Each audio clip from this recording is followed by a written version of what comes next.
So I probably have schoolwork that I need to get done and stuff, but I need to talk about this now while it's still live and fresh, and that is a counter to all of Doug's criticisms. Because in case you don't know, Doug Walker, aka the Nostalgia Critic, has just done a video of his top 11 least favorite Last Airbender episodes. I know it's his worst, but it's technically his favorite because he still enjoys the episodes. And they aren't bad by television standards, they're bad by Last Airbender standards. It's not they're good, not great. So, but some of them, now while I do agree with some of his points, and I'll have a link to the description in case you have no idea what I'm talking about, but in some cases, while some cases I agreed with him, other cases I had a counterpoint to what Doug said. So I figured I'd just make a video addressing some of those criticisms. And if you haven't seen the video, go watch it because because you should. And also, there's something really awesome happens at the end that any Last Airbender fan will freak out. I just had a fucking fangasm just now, just freaking out over what happened at the end. So, you'll see. But anyway, so I'm just going to get right to it. I'm going to go through the list. I'm going to go through all the episodes Doug didn't like, and I'm going to give my 2 cents on them. So, for number 11, he put The Boiling Rock.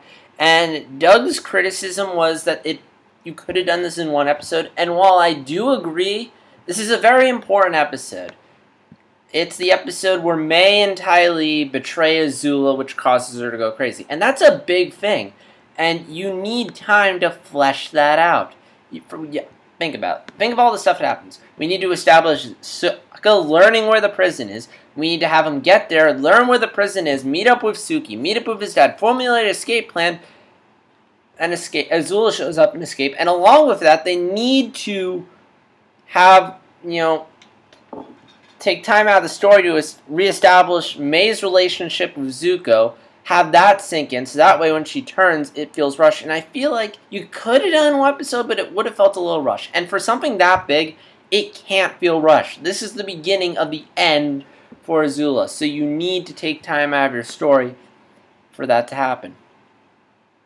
And funny enough, I think Doug, he actually in his vlogs, like a lot of his criticisms were actually addressed in his vlogs either by himself or by Rob. But in the Part 2 vlog, he said when he saw Part 2, he got why this needed to be 2 parts. Like, that couldn't be rushed. So I guess Doug forgot, or he was just looking for criticisms. For number 10, Doug decided to go with The Serpent's Pass, which, in my opinion, great episode, great character episode. And in fact, I'm pretty sure Doug liked it in his episode. And one of Doug's major criticisms, I know he addressed Sokka, and I'm not going to talk about that because I do agree with it, but he mentioned he doesn't like how Aang's still moping over Appa. Like, he should be over that by now. And ironically enough, Doug addressed this in his vlog. And that he said it wouldn't feel realistic for Aang to just be over this by the next episode. It would be more realistic if he was still getting over Appa. I mean, he just went into the Avatar state last episode because he was pissed when he found out his Appa got muzzled.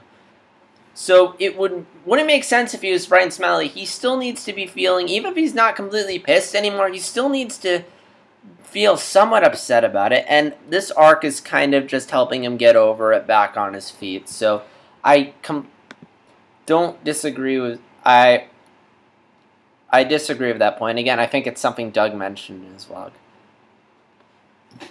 In regards to the Serpent, I do sort of agree it's not the best design, but it's not a bad design, and it's not in the episode that long, and it's something the creators wanted to do. Like, they've had this it's a design they came up with in the pilot, and they've been looking for a moment to work it into the show, and that moment worked well for them. And the stuff with Zuko I enjoyed. I mean, it wasn't the best stuff with Zuko, but it's still pretty good. Anything with Zuko is great, in my opinion. For number 9, Doug went with Jet, and my opinion, really solid episode. I thought it was a great episode. I don't think Jet is the character Doug makes out to be. I think he's a pretty interesting character. He's not the best character on Avatar. I don't think he made it into he wasn't in my top 11 favorite Last Airbender characters list, but I still really liked him. And I don't know, I just felt like, again, a lot of what makes Jet good, Doug addresses, and I just feel like all the criticisms he made were just nitpicking. Like, he was just looking for stuff to complain about, which I guess is just a testament to how great the show is. Like, if he has to look and scrape the bottom of the barrel for stuff to complain about, the show must be doing something right. For number 8, he chose The Cave of Two Lovers. Again, I love that episode. It's a great episode. And a lot of Doug's criticisms, for me, I, again, can counter. So, one thing that he criticized was he didn't like the romance and the cliches. And if Doug did a list where he talked about cliches he can't stand and romance cliches are one of them. And here's the thing. I think this is one more of those instances of Doug getting mad at the episode for what it is rather than how it's executed. I've always had the philosophy, while there's cliches I hate them because oftentimes they're executed poorly. I have no doubt that there's a way to do them well. It's just most people don't do them well. And Doug's, I feel like he's one of those people where the instant he sees the cliche, he'll just get annoyed with it just because it's a cliche. He won't even, it doesn't matter how well it's executed, he's still going to hate it because it's a cliche. And Last Airbender is a show, when they do cliches, they usually handle them well. So in regards to Aang and Katara's romance, it was handled well, way better than most shows and films. And it's done well here, and I'd say they crammed all the cliches into one episode, but Doug addresses that in his video. He says he would have liked Aang and Katara to have become a couple during the show, and that I disagree. There's a lot of stuff going on, a lot of big things going on, and the last thing we need is a giant romance subplot between Aang and Katara. Legend of Korra tried this, and we all know how that worked out, so I don't understand why Doug would want a romance. I mean, because again, Korra did it, and it did it. We all know how it did it. And the romance between Aang and Katara is miles ahead of the romance the romance between Aang and Katara is miles ahead of the romance in Korra, and I really like how they sidelined how they didn't get too caught up in the romance to focus on the bigger things. And I blanked out on what else I was going to say. But yeah, I'm just glad they kept it as it is. And yeah, I was going to say something else, so I can't remember. The Waterbending Master is number 7. And again, I think this is one of those cases where Doug is getting mad at the episode for what it is rather than it's executed. He often complained in his list that the episodes are predictable. And I'm not going to counter you there. These episodes are predictable, but Avatar's always been predictable. Like, I always knew how everything was going to play out. You knew Zuko was going to turn good. You knew Aang was going to master all 4 elements. You know they're going to beat this guy. But that's not why I love the show. I love it not because of what happens, but how it happens. The way they execute the stories. The way they tell the stories. And in this case, this is one of those where Doug's just getting mad at the story for what it is and not looking at how good their job they're doing telling it. And in my opinion, they handled this well. I mean, it was a really well executed thing. And at the same time, to some extent, I can kind of understand it. I mean, it is them just giving them something to do, but at the same time, you need to sort of establish. You can't just scrap this episode. You need to have something happen before the Fire Nation attacks. You need something going on while they're in the North Pole, while you're introducing this world and this characters. And for me, this filled that void. And it also gives an arc to the head guy, and there's some other stuff going on, like it's setting up the romance between Sokka and Yue, although that actually would be a legit criticism, like the romance being weak between Sokka and Princess Yue. I thought that was weak, but I definitely don't think Katara's conflict with the Master was as bad as Doug made it out to be. For number 6, Sokka's Master, I agree with Doug. Like, I completely agree with all his criticisms, but I do have an explanation for it.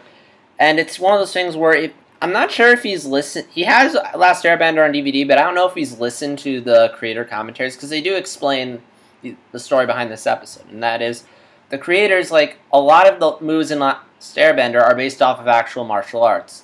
and they actually look at real martial arts and incorporate it into the show. And the head guy, who was their main martial arts consultant, was Sifu Kitsu, and the creators wanted to work him into the show. They wanted to create a character based off of Sifu Kitsu, and this was that episode. So, at the end of the day, it was more a tribute to Sifu Kitsu than it was to Sokka.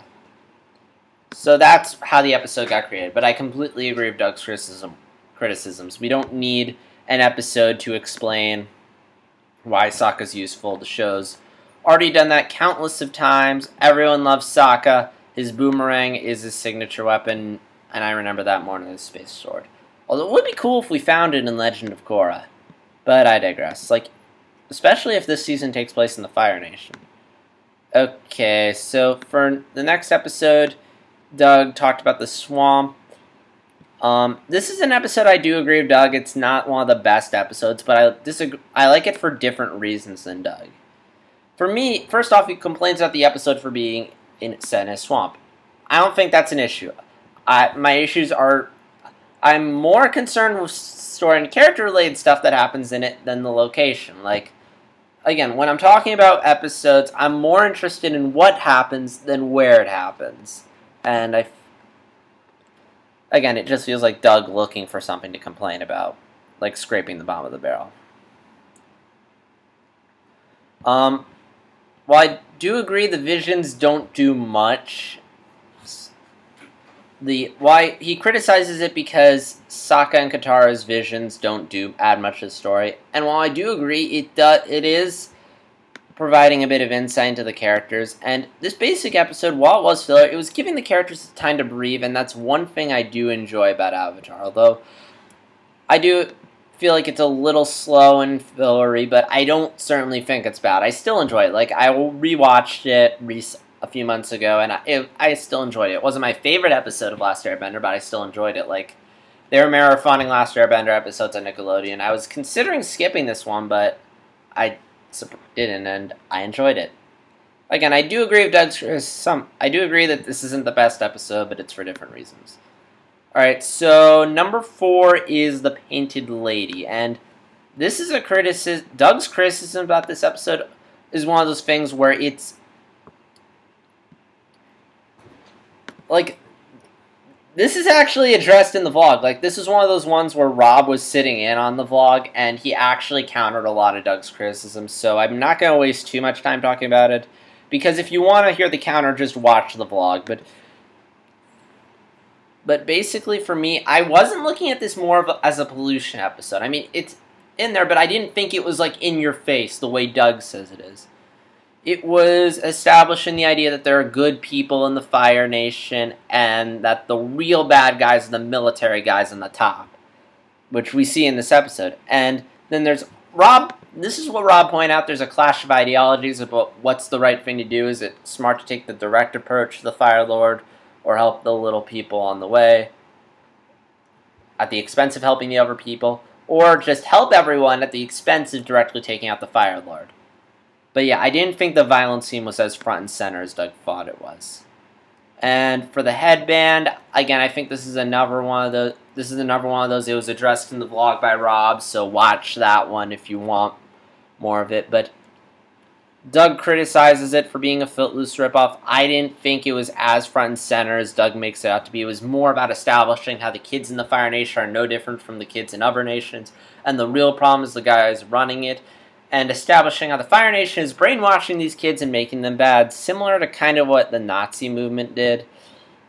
And he said Doug criticized the episode for being light and corny, but first off, Avatar is light and corny, and it's never hit. Okay, actually, wait, Doug did. No. The episode's light and corny, but it's not as light and corny as Doug makes it out to be. Again, is this episode as amazing or as intense as last episode? No, but it's still a really good episode, pointing out a lot of really great stuff, and it's not as footloosey as Doug makes it out to be. The Footloose stuff, and ironically enough, he does mention, what I just said about how this is showing, the kids aren't that bad, it's the government that's wrong, but he makes it seem like that was a minor point, and the episode was more about this Footloose thing, whereas for me it was the other way around. It was more about this education and the kids, and the Footloose thing was like a very minor point that I took away. When I think of Headband, I think of, the kids and just how they are good kids. It's just they're under a bad government. The Footloose stuff, like that dance scene, it's cute and all, but it's like a very minor part of the episode for me. And in regards to Bato, number 2, Bato of the Water Tribe, I agree with Doug, but at the same time, it's season 1, they're still writing. The writers are still building their muscles. And in regards to his number 1 choice, Great Divide, yeah, no complaints there. Although, I will say, it wasn't a terrible episode, it just wasn't as good as the others, and it didn't amount to anything. And I kind of liked it my first time around. I thought the racial conflict was good. The divide conflict was good. But, yeah, I completely agree that wasn't a great episode.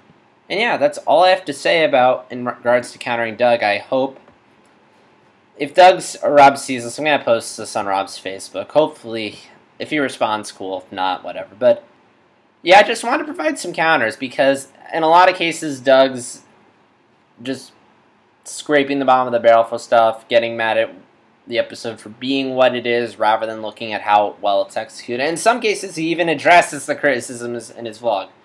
So that's all I have to say on it. So, as always, this is JStars260 signing out. And, oh my gosh, Dante Moscow is going to be in next week's episode!